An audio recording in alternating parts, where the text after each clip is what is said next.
আমার বান্ধবী মেঘলা। মেঘলার বিয়ে হয়েছিল খুব সাধারণ একটি পরিবারে। মেঘলার বিয়ের সময় মেঘলার মা তার সব থেকে পছন্দের শাড়িটা মেঘলার হাতে তুলে দিয়ে বলেছিল, যেদিন খুব কষ্ট হবে এই শাড়িটা জড়িয়ে নিস, মনে হবে আমি তোকে জড়িয়ে আছি। শ্বশুর বাড়িতে গিয়ে মেঘলার জীবনটা সহজ ছিল না। ভোর থেকে রাত পর্যন্ত সংসারের সব কাজ করতে হতো, কিন্তু তার পরিশ্রমের মূল্য কেউ দিত না। ছোট ভুল হলেই বকুনি আর অপমান, সব কিছু চুপচাপ সহ্য করত। একদিন খুব কষ্ট পেয়ে সে আলমারি খুলে মায়ের দেওয়া সেই পুরনো শাড়িটা বের করলো। শাড়িটা বুকে জড়িয়ে ধরে কাঁদতে কাঁদতে বলল, মা, তুমি থাকলে হয়তো আজ এত কষ্ট হতো না, এত একা লাগতো না। ঠিক তখনই ফোন বেজে উঠল। ও পাশে ছিল তার মা। মা শুধু বলল, কেমন আছিস মা?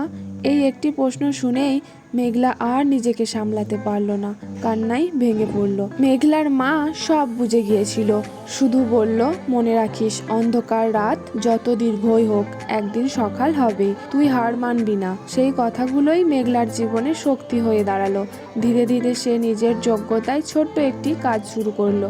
সময়ের সঙ্গে সঙ্গে সবাই তাকে সম্মান করতে শুরু করলো। জীবনে যত কষ্টই আসুক, একজন মায়ের ভালোবাসা আর নিজের সাহস মানুষকে আবার নতুন করে বাঁচতে শেখায়।